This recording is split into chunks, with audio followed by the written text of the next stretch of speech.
For now, I need to take the random blood sugar for my patient. And by the way, random blood sugar or RBS is taking with meal, after meal actually, after meal. So it's not like after eating and then take. It must be like 2 to 3 hours after meal. Okay, that's random blood sugar or RBS. For FBS or fasting blood sugar, you can take that 6 to 8 hours without meal. 6 to 8 hours without meal. So that's fasting blood sugar.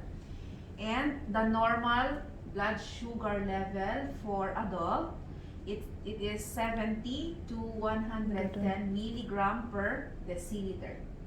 70 to 110 milligram for deciliter.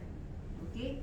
So if you exceed like your blood glucose level is 120 milligram per deciliter. So maybe you have taken so much sugar and your RBS result went high a bit.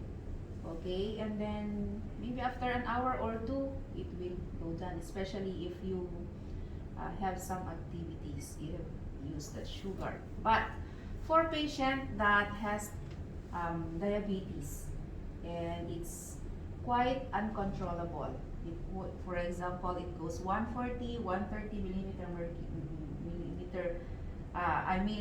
milligram per deciliter, sorry for that.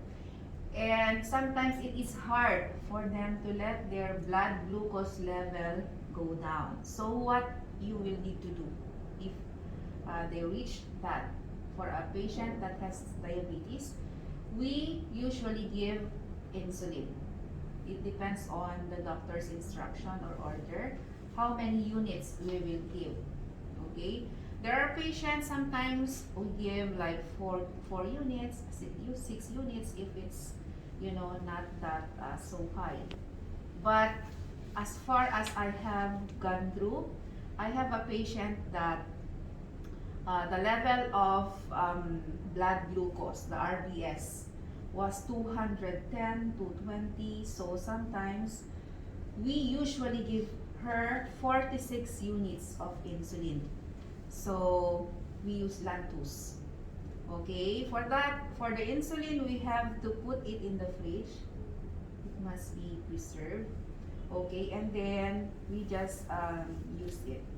So that's for diabetic patients. So now, after checking the practitioner's order or the physician's order or any instruction, there is no contraindication for doing it, then I need to gather my materials. What are the materials needed for taking RBS? Of course, we need a glucometer. This is a glucometer. This is a lancet. It is a one-time use. If you already press it, it's done. You cannot repeat. So I need to get another if it's not good. So of course, alcohol prep pad. To sanitize the finger, I will prick. And the yellow container for contaminated sharps, the hand sanitizer, my gloves, a cotton that I will use it later on. Okay, and I think I need to sanitize this one. Prepare it. I need strips as well. I almost forgot. There's a new box. Strips. Of course, I almost forgot. This is a strips. This one. Okay, so glucometer, strip, lancet, alcohol prep pad, hand sanitizer, and this one, the container, and the gloves. Okay, after gathering the materials, I need to sanitize my hands as well. Okay, there. After sanitizing, I need to identify my patient. 2 identifiers as well, as much as possible. So, since I have seen the record, I know the name. And to confirm that, I need to ask her. Good morning, Ma'am Mary Rose. Yes, good morning. So, how are you today? I'm good. Okay, that's good. Happy to hear that. And your birthday is, may I know, if you don't mind? November 14. Okay, it's quite far. Yes. But advance happy birthday. You have to remember that there's somebody. Okay, so there, 2 identifiers at least. Ma'am, today I have read that I need to take random blood sugar as doctors instructed. And before performing that, before doing that, let me provide you a privacy. And then, of course, I know that you need some explanation for the procedure. So, the procedure would be, I will prick to get as a blood sample to your finger. Of course, you will feel a bit of pain, but it's tolerable. And I will put it here, drop it here, and then we will check for your blood glucose level. Okay? Yes, Thank you for that. Would you mind sanitizing your hand as well?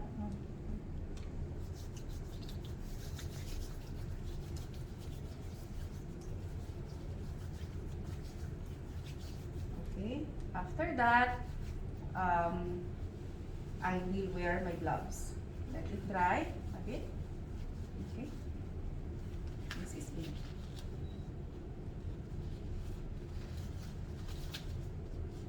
Ma'am, which finger do you want me to prick? Right. To your right. Yes. Okay. So, whichever in these 3. This one. This one? Yes. Okay. The middle. So, this one down. I need to prepare the strips. A glucometer. Okay. For this model, for AccuCheck, do not insert it right away because this is sensitive.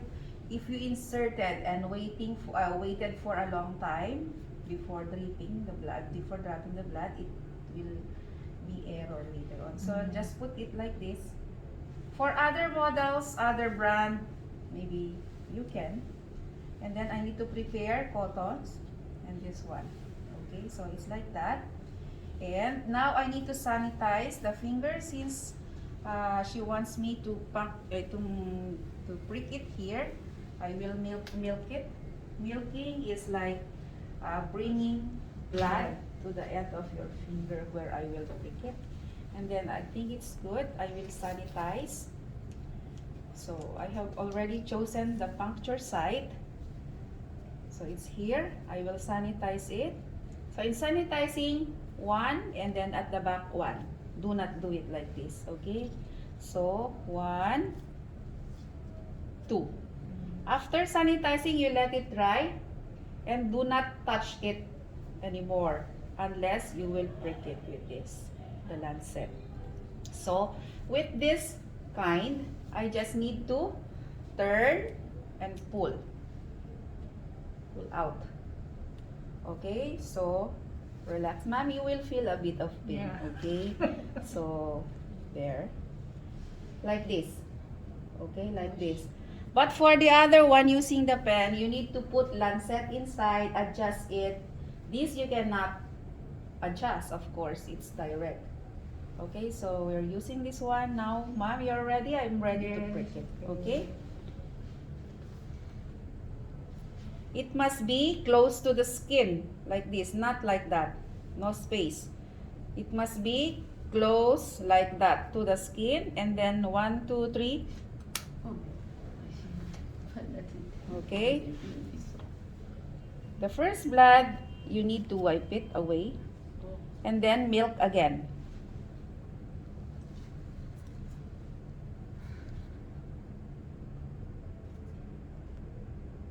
By the way, ma'am, when was the time for your last meal or anything? Did you? Meal? Yes, snacks, water. This morning. This. So it's already more than 3 hours. So it's good. So it's on. When I push this one, turn on, and now ready. 45 degrees to drip to let the blood. It's reading, reading, and Your blood glucose level is 73 milligram per deciliter. Is still within the normal range, but maybe after this you need to eat. Because you see it's 73 and 72 to 110 is the normal one. So later you will eat, wipe, and then let it. Please press it. Make the patient comfortable before keeping this one. Are you okay, ma'am? Yeah. You feel more pain or what? No. Okay, thank you for that. Now, we need to discard the sharps, or I mean the lancet, to the proper container. Close it. And then next, remove this one. So 73, you have to remember it later on. We will need to document. Remove it from there, including that one and this one. And then this. Since I touched blood, so I need to throw this. Mammoth, sorry. Okay, and then do it like this to keep those blood inside. It will not be contaminated. Contaminate others. So there, throw. I need to sanitize my things. Okay. Keep it. Sanitize my hands. And then I will document. So 73 milligram per deciliter is quite normal, but A bit you know, low. It's low. So now you need to eat. Okay? Thank you, ma'am. Have a good day. Thank you. So it's like that. Okay. Do not forget